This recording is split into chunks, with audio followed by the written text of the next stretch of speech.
आज पंडित दीनदयाल उपाध्याय जी की जयंती और सेवा पखवाड़ा सदस्यता अभियान या स्वागत समारोह में आए हम लोग के भारतीय जनता पार्टी के जिला के अध्यक्ष बड़े भाई भूपेंद्र नाथ तिवारी जी, बगहा के लोकप्रिय जनप्रिय विधायक आदरणीय राम सिंह जी, पटना से चल के आए जिला के प्रभारी जनार्दन शर्मा उर्फ जोगी जी, रविंद्र श्रीवास्तव जी जो हम लोग के बड़े भाई हैं, पूर्व के जिला अध्यक्ष हैं, प्रदेश कार्य समिति है, हृदय दुबे जी जो जिला के उपाध्यक्ष हैं, आदरणीय चंद्रशेखर पांडे जी जो जिला के किसान मोर्चा के अध्यक्ष हैं, अचिंत लल्ला जी, ऋतु जायसवाल जी, सिप्पू चौबे जी, नंदकिशोर तिवारी जी, संजय सिंह जी, राकेश चंद्र राव जी, जितेंद्र राव जी, दीपक सिंह जी, सुनील दत्त पांडे जी, बालकिशोर शर्मा जी, अभिषेक सिंह जी, मुन्ना सिंह, दीपू तिवारी, विजय साहू, विवेक यादव जी, नंदू ठाकुर, उमेश अमरेश जी। आज पंडित दीनदयाल उपाध्याय जी का जयंती है। आपको जानकारी है कि इन्होंने उत्तर प्रदेश में मथुरा जिला के धनकिया नामक स्थान पर हुआ था। इनके माता और पिताजी का नाम भगवती प्रसाद उपाध्याय जी था और माताजी का नाम रामप्यारी देवी था। और किन परिस्थिति में अच्छे व्यक्तित्व के पढ़े लिखे लोग, योग्य व्यक्ति, किन परिस्थिति में इनको अपना नौकरी छोड़कर, अपना सर्विस छोड़कर, अपनी पढ़ाई लिखाई को स्टॉप करके, बंद करके, भारतीय जनता पार्टी भी उस समय नहीं था, जनसंघ की में आके एक महामंत्री के रूप में काम करने का मौका मिला था। देश की आजादी के बाद देश दो पार्ट में बट गया। 15 अगस्त की आजादी हमको मिलती है और 14 तारीख को देश बट जाता है। और देश किन परिस्थिति में बटा इसको हम भुला नहीं सकते हैं। दो हस्ती की बीच की लड़ाई थी। एक जिन्ना साहब चाहते थे कि पूरे भारत का प्रधानमंत्री मैं बनूं और दूसरा पंडित नेहरू जी चाहते थे कि मैं बनूं। तो दोनों आदमी को प्रधानमंत्री बनाने के लिए उस समय देश की बंटवारा की गई।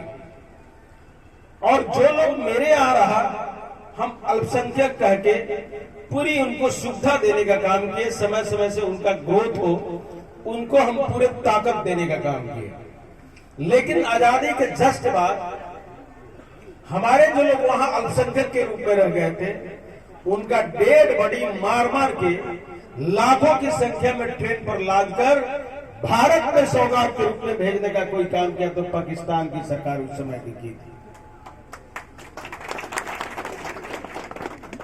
और आजाद भारत के अंदर धारा 370 ऐसा मुद्दा को थोपा किया गया था जो जम्मू कश्मीर के अंदर लाया गया। और किन परिस्थिति में किसने थोपा ये भी बात आज बता देनी चाहिए मुझे। ऐसे जानकारियां बहुत को लोगों के पास होगी, लेकिन जब देश आजाद हुआ तो उस समय सरदार पटेल जी को जिम्मेवारी दी गई पूरे राजा महाराजा जो कुंबे में बटे हुए थे, इस राजतंत्र को खत्म करके लोकतंत्र में तब्दील करने के लिए। तो उन्होंने तो पूरा प्रयास किया, लेकिन पंडित नेहरू जी की जिम्मेवारी केवल जम्मू कश्मीर को भारत में विलय कराने के दिया गया था। तो वहां धारा 370 और 35 से थोपा गया। और अपने देश के अंदर अपने प्रदेश में जाने के लिए परमिट लेनी पड़ती थी।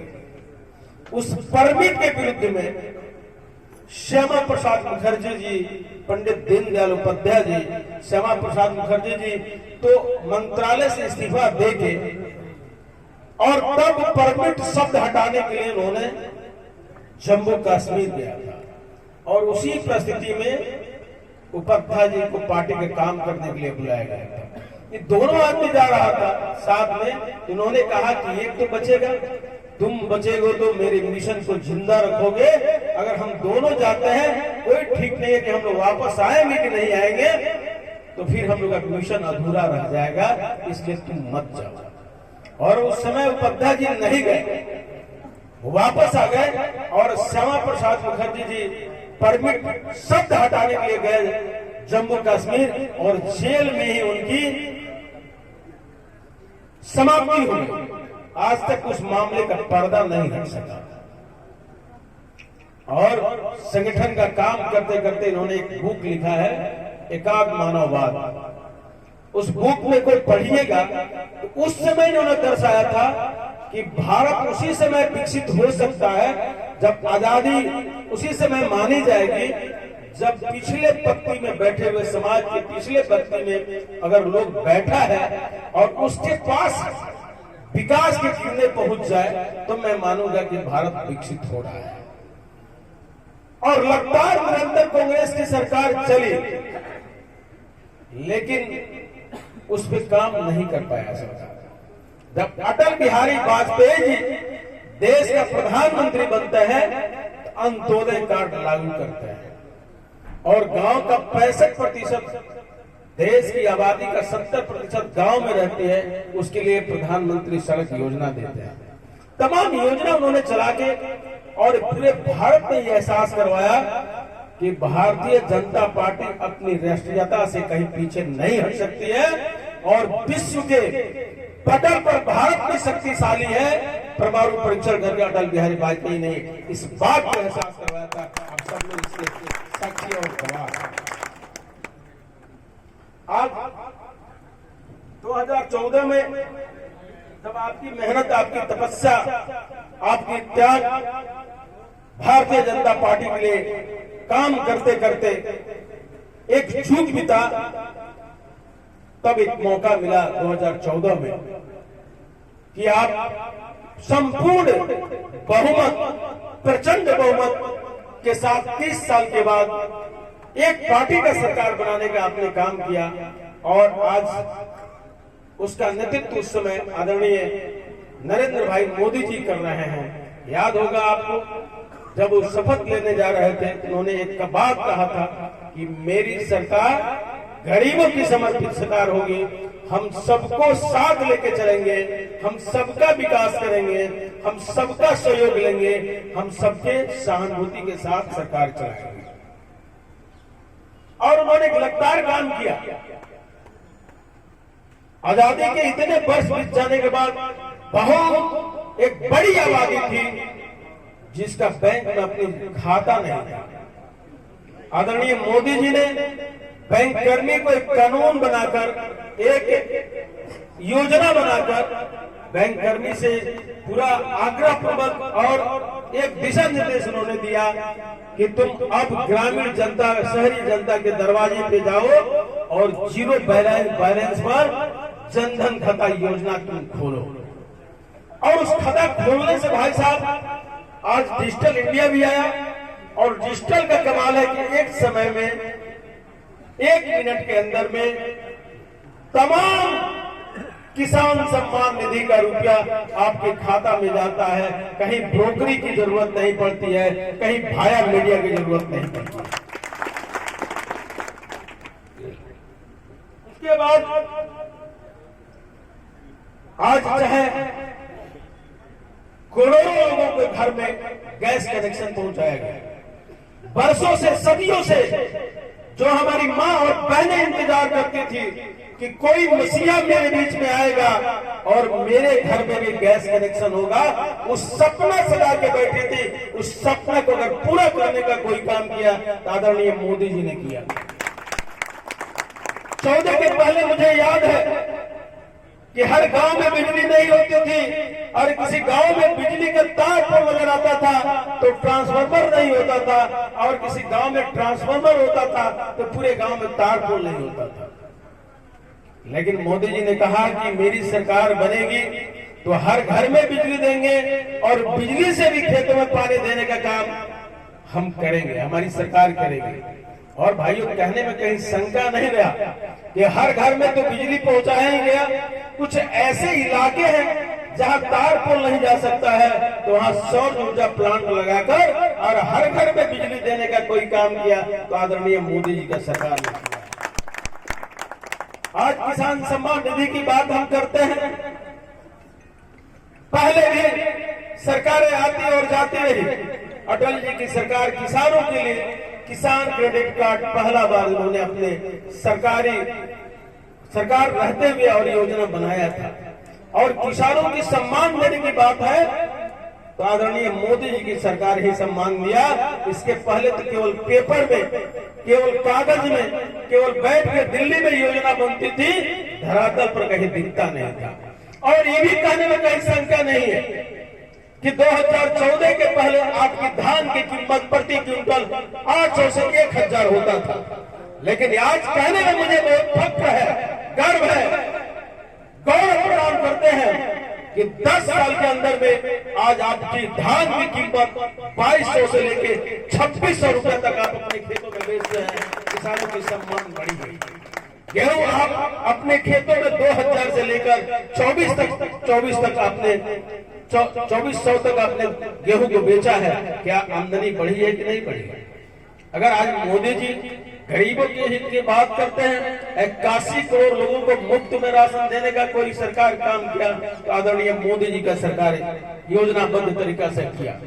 एक कोरोना जैसे महामारी में जनधन खाता योजना के माध्यम से 3 बार 5500 रुपया देकर उस महामारी में जो सरकार ने दिया उसको कभी गरीब जनता भूल सकती है क्या? कोरोना काल में पूरा देश विश्व त्राहिमाम कर रहा था, उस समय भी मोदी जी ने कहा कि जनता है तब देश है, जबकि अमेरिका जैसा देश कहता था कि देश है तब जनता है, जीव है तो जहां। और एक एक जनता पर निगरानी करने का, एक एक जनता कैसे ठीक ठाक रहे, एक एक व्यक्ति के पास सरकार का वैक्सीनेशन कैसे पहुंचे, हर दरवाजे हर गांव में जाकर आदरणीय मोदी का वैक्सीनेशन पहुंचा, भारत के वैज्ञानिक पहुंचे और जाके आज कोरोना जैसे महामारी में आत्मनिर्भर बनने का भारत ने जो अपनी ताकत दिखाई वैज्ञानिकों के द्वारा, इतिहास के पन्ना में दर्ज है, कभी इसको भुलाया नहीं जा सकता। उसके पहले आपके यहाँ जीवन रक्षक नहीं होता था, वेंटिलेटर आपके यहाँ नहीं बनता था, आप दूसरे देश से लाते थे, लेकिन उस कोरोना काल में आदरणीय मोदी जी ने पूरी ताकत दिया वैज्ञानिकों को, और आज इतने हम जीवन रक्षक वेंटिलेटर जिसको कहते हैं तैयार करते हैं कि अपने देश को क्या दूसरे देश को भी आयात करने का काम करते हैं, निर्यात करने का काम। यही ताकत है।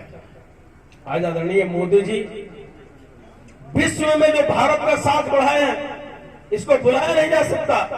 अमेरिका जैसे देश के पीछे पीछे हम कभी घुमा करते थे, आज अमेरिका मेरे देश के प्रधानमंत्री के पीछे पीछे घूमता है कि नहीं घूमता है? आज भारत की नोटबंदी होती है और पाकिस्तान में भूखमरी होती है कि नहीं होती है? क्या अब जम्मू कश्मीर में पत्थरबाजी होता है क्या? अभी आप देखे होंगे कि चुनाव हो रहा है और प्रतिशत वोट कितना बढ़ा है। ठीक है, सरकार किसका बनेगा उसका चिंता नहीं है, वहां की जनता के अंदर से भय समाप्त करने का कोई काम किया है तो आदरणीय मोदी जी की सरकार ने किया। धारा 370 हटाए, राम मंदिर बना, 3 तलाक कानून जैसे समाप्त करने का काम किया गया। आज वक्फ बोर्ड, यहां तमाम लोग बैठे हैं, वक्फ बोर्ड ऐसा खराब शब्द है कि अगर उस कानून को शिथिल नहीं किया गया, इस भैरवगंज गांव में कोई जाली कागज बना के अगर कह दे कि वक्फ बोर्ड का इस जमीन है पूरे गांव का, तो आप चाह के भी गांव की एक धुर जमीन बेच नहीं सकते हैं, आज नहीं तो कल आपको खाली करना पड़ेगा। आप कोर्ट में नहीं जा सकते हैं, उसी वक्त बोर्ड का जो लॉ है उसी का जज बैठेगा और वही आपको जजमेंट करेगा। क्या जो फांसी देता हो जल्लाद, क्या उससे उम्मीद रखते हैं कि तुमको बकस देगा? बकस सकता है कभी? नहीं बकस सकता है। अगर उसमें संशोधन करने की बात आदरणीय मोदी जी कर रहे हैं, तब भी इन कांग्रेसियों को, इन आरजेडी लोगों को, इन वामपंथियों को, इन छोटे छोटे जो पार्टियां हैं, इनको तकलीफ होती है, क्योंकि इनको एक समूह, एक वर्ग का वोट चाहिए। भारत की जनता बाकी जहन्नुम में जाए, इससे उसको मतलब नहीं है। आज देखिए क्या हालात है बांग्लादेश का। 1,30,00,000 पब्लिक हिंदू, उसकी अस्मिता खतरे में है, उसकी धर्म खतरे में है, उसकी संपत्ति खतरे में है। अगर आदरणीय मोदी जी विश्व के पटल पर अगर चर्चा नहीं किए होते, आज क्या हालात होती आप अंदाज कर लीजिए। यहाँ देखिए ममता जी दीदी, जहां उनकी सरकार चल रही है, नारी शक्ति कहा जाता है। क्या नारी शक्ति का वही सम्मान है? एक डॉक्टर को रेप किया जाता है, उसकी मर्डर किया जाता है, उस केस को दमन करने के लिए लगातार प्रयास किया जाता है। तो धन्यवाद दीजिए आदरणीय मोदी जी को, धन्यवाद दीजिए सुप्रीम कोर्ट को कि जो नोटिस लिया और सीबीआई को जांच करने पर विवश किया। आज कटघरे में खड़ी है सरकार। यही ममता जी आपके अंदर ममता शब्द है, जो एक नारी का सम्मान आप नहीं कर सकते हैं। आप कल्पना करिए कि एक किसान के बेटी, एक मजदूर की बेटी जब डॉक्टर बनने की स्थिति में पहुंचती है, तो किस हालात में उसका बाप का स्थिति होता है, अंदाज करिए। हर माँ चाहती है, हर बाप चाहता है कि अगर मेरी बेटी है, डॉक्टर बनती है, थाना अध्यक्ष बनती है, बीडीओ बनती है, सीओ बनती है, तो मैं अपने नजरों के सामने उसकी शादी करूं, उसका हाथ पीला करूं। उस बाप के ऊपर क्या गुजरता है ममता जी, कभी आपने सोचा है? उस माँ के ऊपर क्या गुजरता है, आपने कभी सोचा है?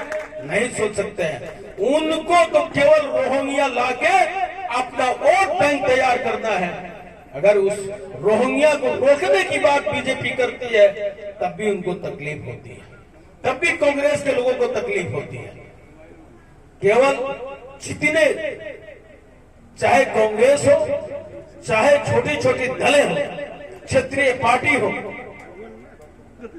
उन लोगों का एक ही मकसद है, चाहे आरजेडी हो, चाहे सपा हो, चाहे बहुजन समाज पार्टी हो। मैंने एक दिन ममता जी का, मायावती जी का बयान नहीं पढ़ रहा था कि मुस्लिम उनसे पट गया। अरे चिंता करिए कि आपका दलित आपके साथ क्यों नहीं खड़ा हुआ, उसकी चिंता करती तो आप मुस्लिम की चिंता करते।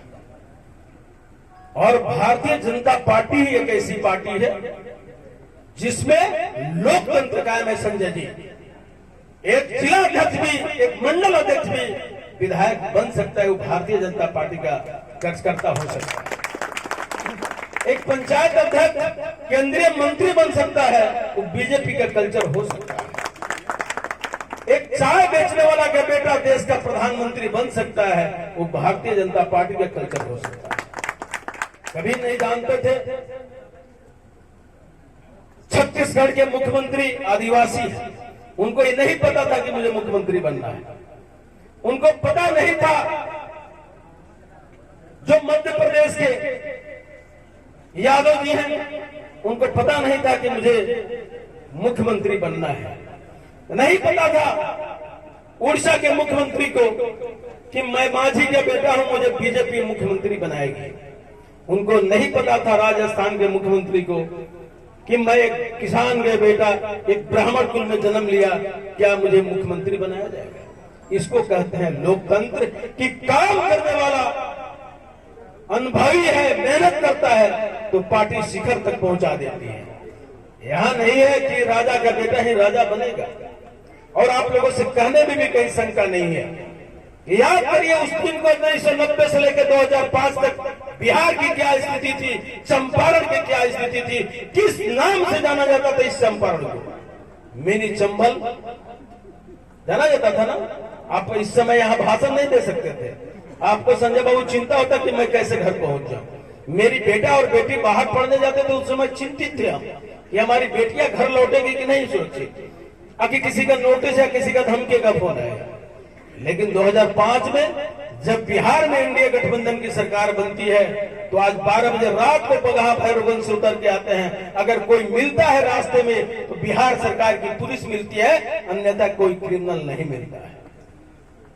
याद करिए कि केंद्र पैसा भेजता था बिहार के विकास करने के लिए, लेकिन यही बिहार है कि अलकतरा घोटाला होता था और पशुपालन घोटाला होता था।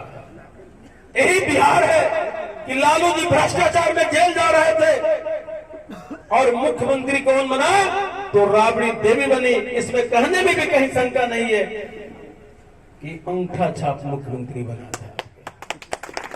क्या उस दल के अंदर कोई दूसरा मुख्यमंत्री बनने के काबिल नहीं था? क्या दूसरा कोई जादव का बेटा नहीं था जो मुख्यमंत्री बने? अगर जादव की ही बनाना आपकी मजबूरी थी तो राम कृपाल यादव जैसे जादव आपके पार्टी के अंदर हुआ करते थे, लेकिन आपने नहीं बनाया, क्योंकि वंशवाद परिवारवाद से ये कभी बाहर निकल ही नहीं सकता है। यहाँ गरीब का बेटा भी राजा बन सकता है, लेकिन वहां राजा का बेटा ही राजा बनेगा, यही अंतर है। इसलिए आप सब लोगों से आग्रह है कि आदरणीय मोदी जी ने देश का पहचान, देश का साथ, देश को आगे बढ़ाने का अगर काम किए हैं, आदरणीय मोदी जी ने 4 वर्ग में इस देश को बांटा है। एक नौजवान जो हर जाति में आता है कि नहीं आता है? एक किसान जो हर वर्ग में आता है, हर जाति में आता है। एक नारी शक्ति जो हर जाति, हर वर्ग और धर्म में आती है। एक गरीब का कोई जाति नहीं होता है, गरीब अपने आप में एक जाति होती है। इस चारों लोगों को एक साथ, चारों समूह को एक साथ अगर लेके चलने की ताकत किसी के अंदर है, किसी के अंदर पद्धति है, तो आदरणीय मोदी जी के अंदर है।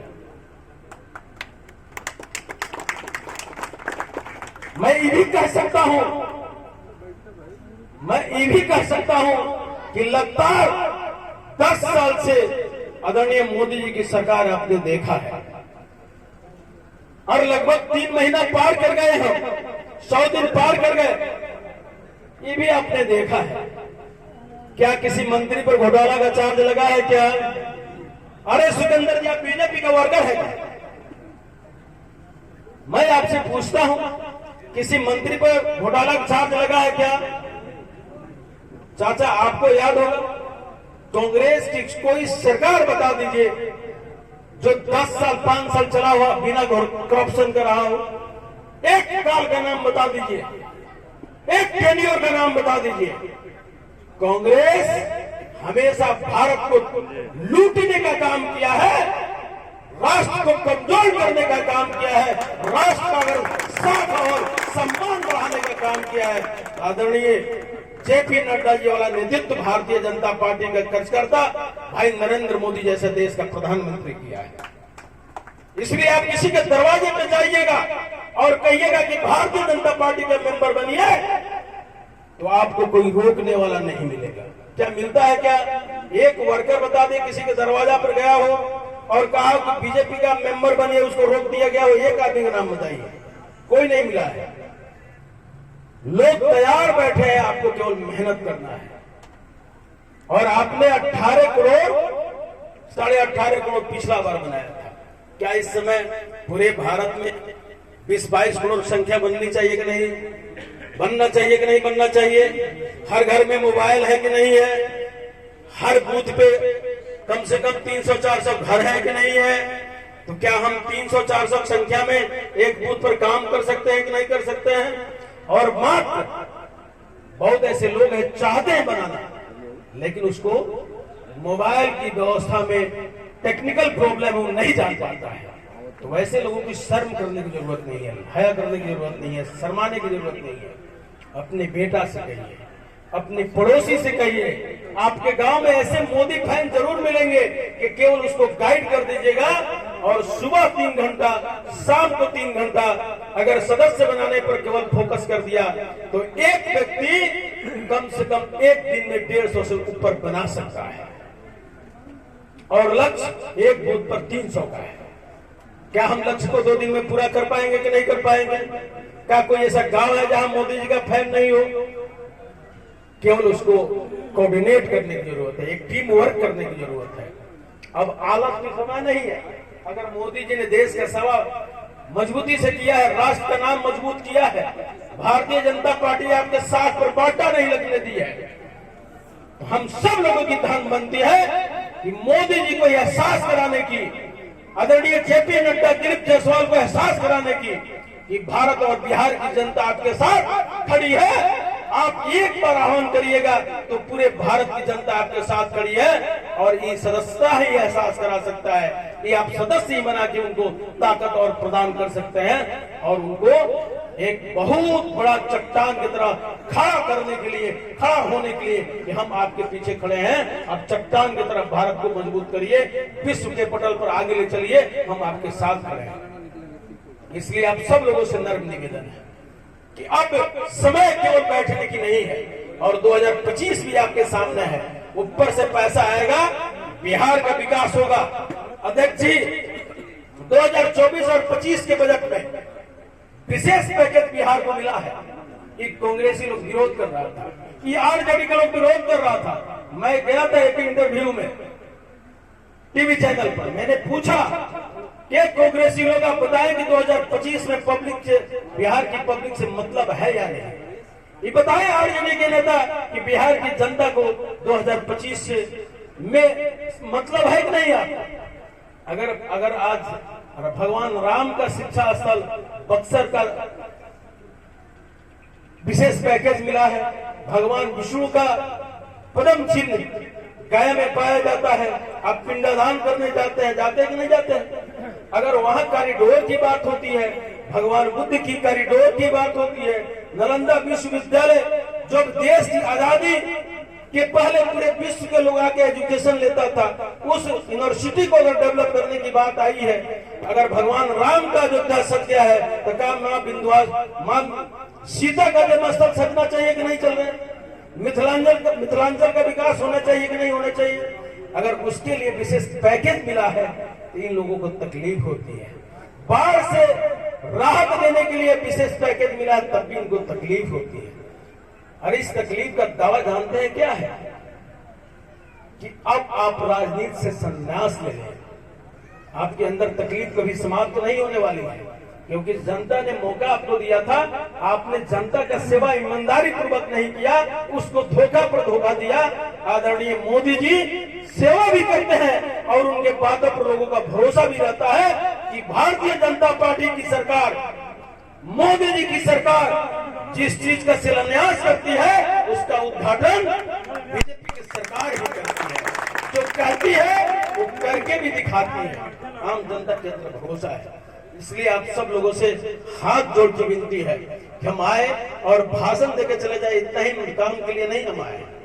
हम आपसे कहने आए हैं कि आदरणीय मोदी जी से जोड़िए अपने आप को, आदरणीय जेपी नड्डा से जोड़िए अपने आप को, बीजेपी से जोड़िए। आप बीजेपी के वोटर भी हैं, समर्थक भी हैं, जरूरत पड़ता है तो अपने पॉकेट से रुपया खर्च के चुनाव के समय में मदद भी करते हैं, लेकिन सदस्य बनाने में अहम आपकी रोल हो सकती है। इस रोल को मजबूती से निर्वहन करने की जरूरत है, तभी जाके लक्ष्य को प्राप्त किया जा सकता है। फिर से मैं आदरणीय अपने गार्जियन को, चंद्रशेखर पांडे जी को, इनसे आप मेरी क्या रिश्ता है आपको जानकारी होनी चाहिए कि हमारे पिताजी के भाई लगते हैं, यानी मेरे चाचा लगते हैं।